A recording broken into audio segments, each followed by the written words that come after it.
تک رسول سمجھ میں نہیں آیا. ہمارے یہاں اردو میں ایک لفظ بہت استعمال ہوتا ہے رسول رسائل. پیغام پہنچانے کے جتنے ذریعے ہیں انہیں کہا جاتا ہے رسول رسائل. پیغام پہنچانا، پیغام لینا. اس میں یہ موبائل اور ٹی وی اور ٹیلی فون جتنی بیماریاں ہیں سب اسی میں آتی ہیں. پیغام پہنچانا، پیغام جتنے ذریعے ہیں اسے بنا لفظ رسول. مثال دے دوں کے بعد بچے سمجھ جائیں. مثلا میں آیا زنگی پور، آیا اور اپنے بھائی عینی بھائی کے یہاں بیٹھ گیا. دیکھا میز پہ اتنی بڑی کوئی شے رکھی ہوئی ہے. ہم نے کہا عینی بھائی یہ کیا ہے؟ کہا مولانا یہ ٹیلی فون ہے. تو ہم نے کہا کیا اس پر چائے بنتی ہے؟ دیہات میں رہنے والا مجھے کچھ پتہ ہی نہیں. کہا اس سے بات ہوتی ہے. میں نے کہا اچھا میں بات کر سکتا ہوں. کہا ہاں کل کس سے کرنا ہے؟ تو ہم نے کہا ہمارے وہ بزرگ محمد احمد صاحب ان سے بات کروں گا. کہاں ان کا نمبر ہے؟ اب میں نے لیا ڈائل کیا. دلیل سے میرے ہاتھ میں ادھر آواز ہے ہلو. میں نے کہا ہلو آپ کون؟ میں نے کہا میں مسکری. آپ کو بولا کہا مولانا کب ہے؟ میں نے کہا کل آیا ہوں. کب جائیں گا؟ کل جاؤں گا. تو چاچا کہ یہ صبح آ جائیے ناشتے پر. انہوں نے کہا صبح آ جائیے ناشتے پر. میں ٹھیک 2 بجے دن میں ان کے گھر پہنچا.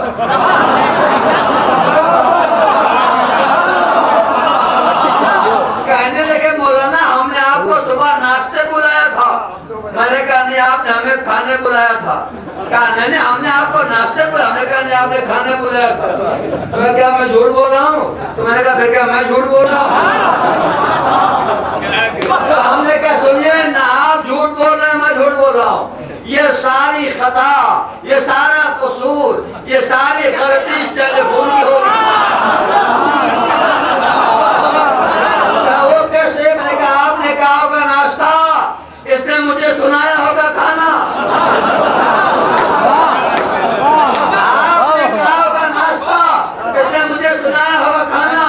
پہلو میں کھڑے تھے حضرت صاحب. کہا مولانا یہ تو ہو ہی نہیں سکتا.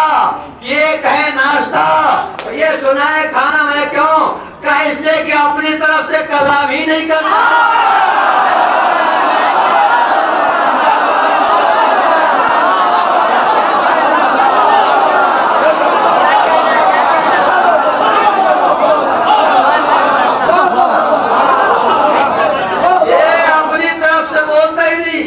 اپنی طرف سے کلامی یہ تو وہی کہے گا جو آپ کہیں گے. یہ تو وہی بولے گا جو آپ بولیں گے. ہم نے کہا ہو سکتا ہے بھول گیا ہو.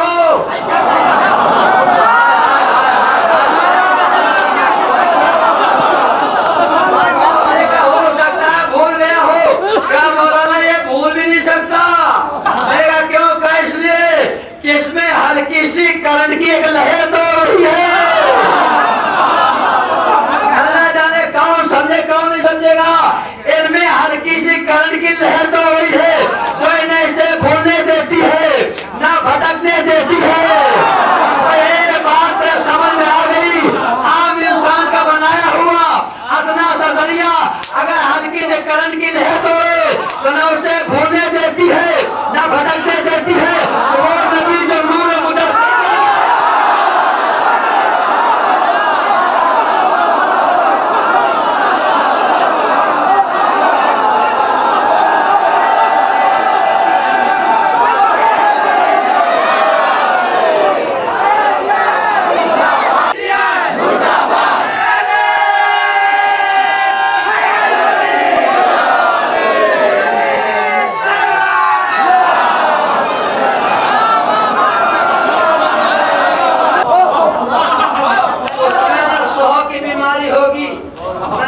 کی بیماری ہوگی. تو ہم نے کہا نہیں بھائی یہ شرط بہت عمدہ ہے. کہنا کیا چاہتے؟ میں نے کہا ایک ایسے ہمیں بھی دلا دیجیے. کہا ٹھیک ہے آپ کو اس میں مل جائے گا. اب یہ گئے بازار سے ایک اسی کمپنی کا فون لا کے ہمارے حوالے کر دیا. کہا مولانا اس پہ اس پہ کوئی فرق نہیں ہے. کلر وہی، سائز وہی، کمپنی وہی، بالکل اسی جیسا. میں اسی جیسا کو لے کے آیا اپنے گھر لا کے میز پر رکھ دیا. ایک ہمارے مولانا تشریف لائے. کہا مولانا آپ کے ٹیلی فون ہے؟ ہم نے کہا ہاں ہے. کہا میں بات کر سا ہوں، رکھے ہوا بات کر کر کس سے کرنا؟ اب انہوں نے ریسیور لگایا کام میں، کہا مولانا ٹیلی فون ہے کباڑ ہے؟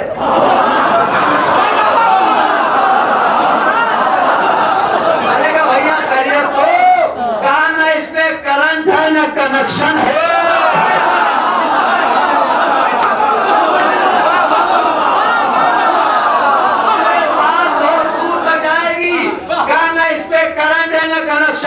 ہم نے کہا ہمیں کرنٹ اور کنیکشن تو پتا نہیں ہے، مگر یہ ہے بالکل اسی جیسا۔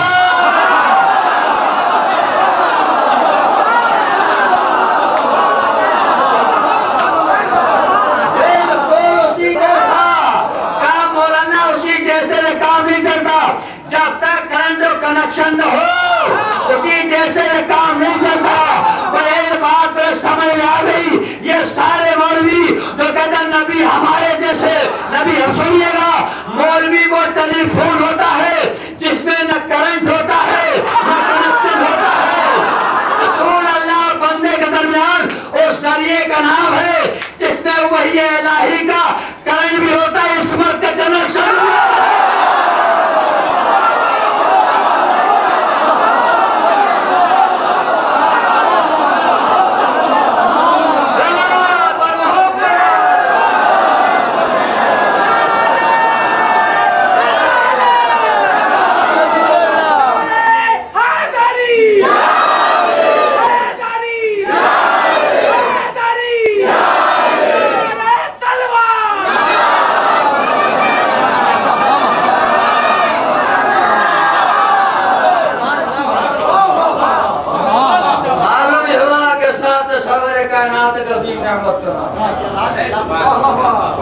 اللہ نے اپنے بندوں کے امتحان کے کائنات کو دو سلسلے رکھے ہیں، ایک ہے نعمتوں کا سلسلہ، ایک ہے مصیبتوں کا سلسلہ۔ کبھی اللہ نعمتیں دے کے امتحان لیتا ہے، کبھی نعمتیں لے کے امتحان لیتا ہے۔ لیکن یاد رکھیے کہ میں اکثر پڑھتا ہوں، جب اللہ اپنے بندے سے کوئی نعمت لیتا ہے تو اللہ نے خود کہا کہ ہم اپنے اس بندے کو اس سے بہتر کوئی نہ کوئی نعمت دے دیتے ہیں۔ احساس نہ کرے انسان یہ الگ بات ہے، مگر جب بھی اللہ نے اپنے بندے سے کوئی نعمت لی اسے اس سے بہتر کوئی نہ کوئی نعمت دے دی،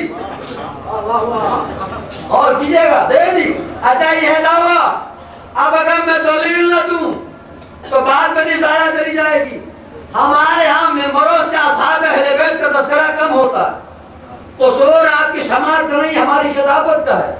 اصحاب اہل بیت میں صحابی تھے جناب عبداللہ بن عفیف ازدی، حضور کے بھی صحابی تھے، مولا علی کے بھی، امام حسن کے بھی، امام حسین کے بھی، اور چوتھے امام کو نگراوٹ کھول لیجیے گا، عبداللہ بن عفیف ازدی کہا جاتا نابینا تھے، نابینا تھے نہیں ہو گئے تھے۔ دیکھیں چاہنے والا ہوتا کیسے؟ جناب عبداللہ بن عفیف ازدی کے دو بیٹے مولائے کائنات کا ساتھ دیتے ہوئے جنگ صفین میں شہید ہوئے، اب دونوں آنکھیں بھی اتفاق سے دشمن جائے تیر آیا، دائیں آنکھ کو لگا دائیں آنکھ شہید ہو گئی، دوسرا تیر آیا بائیں آنکھ کو لگا بائیں آنکھ شہید ہو گئی۔ تو عبداللہ اس صحابی کا نام ہے جس نے مولا کائنات پر اپنے دونوں بیٹے کو قربان کیے اور اپنی دونوں آنکھیں بھی قربان کی۔ چاہنے والا ہوتا کیسا ہے؟ اب جو واقعہ میں سنانے جا رہا ہوں آپ کو، یہ مولا کائنات کی شہادت کے بعد کا واقعہ ہے۔ بیٹے مولا علی کو قربان کر دیے، آنکھیں قربان کر دی، رہنے والے تھے کوفے کے، لیکن ایک دن کوفے سے شام آئے کسی خاص مقصد کے تحت۔ صحابی غیر معروف تھے نہیں کہ شام ہے اور حاکم شام کو پتہ نہ چلے، لیکن آیا دیکھا، کہتا ہے کہ عبداللہ تم نے ہمیں پہچانا؟ کہ تجھے کیسے بھول سکتا ہوں؟ کہتا یہ بتا عبداللہ کوفے سے شام تنہا آئے ہو؟ کہاں؟ کہ وہ تمہارے دو بیٹے تھے وہ کیا ہوئے؟ اسے پتا ہے کہ بیٹے کیا ہوئے مگر زخموں پر نمک چھڑک رہا ہے۔ واقعہ جناب امیر کی شہادت کے بعد کا ہے، کہا کہ دو بیٹے تھے وہ کیا ہوئے؟ لاکھوں سلام عبداللہ کی ذات پر، سینہ تان کے جواب دے دھاکے میں صاحب میں نے اپنے دونوں بیٹوں کو اپنے مولا کو قربان کر دیا۔ اپنے مولا کو قربان کر دیا. حاکم شام کہتا ہے کہ عبداللہ تمہارے ساتھ علی نے انصاف نہیں کیا. کہ وہ کیسے؟ کہ علی نے اپنے بیٹوں کو بچا لیا اور تمہارے بیٹوں کو قربان کروا دیا. انصاف نہیں کیا. لاکھوں سلام ہو سینہ تان کے جواب کے دے عبداللہ کہ حاکم شام نے مت کہے کہ علی نے ہمارے ساتھ انصاف نہیں کیا. سچ ہے کہ ہم نے علی کے ساتھ انصاف نہیں کیا. کہ وہ کیسے؟ کہ میرا مولا چلا گیا اور میں زندہ رہ گیا.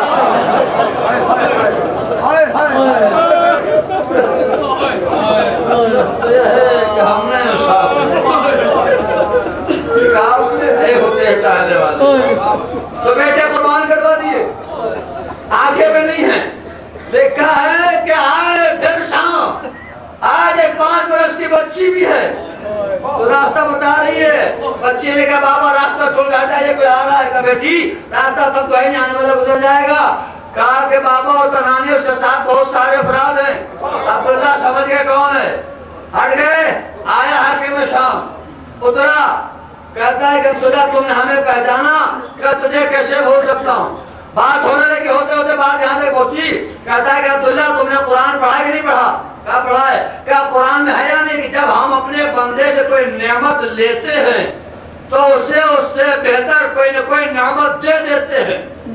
بھائی حاصل مجلس ہو گئے میرا خطرہ. کہا ہم نے پڑھا ہے قرآن میں. کہا اچھا یہ بتاؤ آنکھیں نعمت ہے نہیں. کہا بے شک آنکھیں نعمت ہیں. کہا اللہ نے لے لی. کہا لے لی.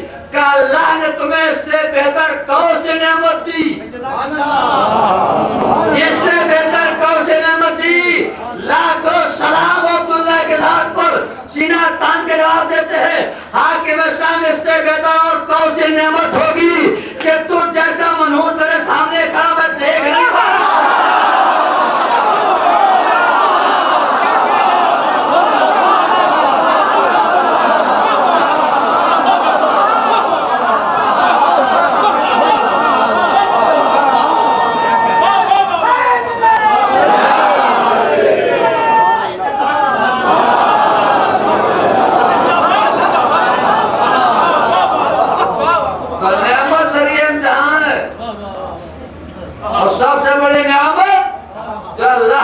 انسان کو ہے اولاد کی. بیٹا سب سے بڑی نعمت. مولانا امام حسین کی عمر 4 برس کی ہے اور نانا کے گود میں بیٹھے ہوئے. حضور نے پوچھا میرے لال حسین یہ بتا ایک باپ کے لیے سب سے بڑی نعمت کیا ہے؟ نانا ایک باپ کے لیے سب سے بڑی نعمت کیا ہے؟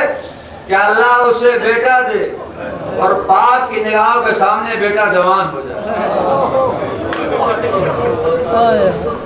جوان بیٹا باپ کی سب سے بڑی نعمت.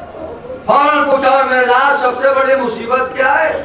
کہا نانا بوڑھے باپ کے سامنے جوان بیٹا دم توڑ ہو جائے. یہ سب سے بڑی مصیبت ہے. اب یہ سوال حضور نے امام حسین سے کیوں کیا تھا؟ شاید تلقین کا ردھام میرے لال ایک دن آئے گا کہ تو بڑھا ہوگا تیرا جواب بیٹا علی اکبر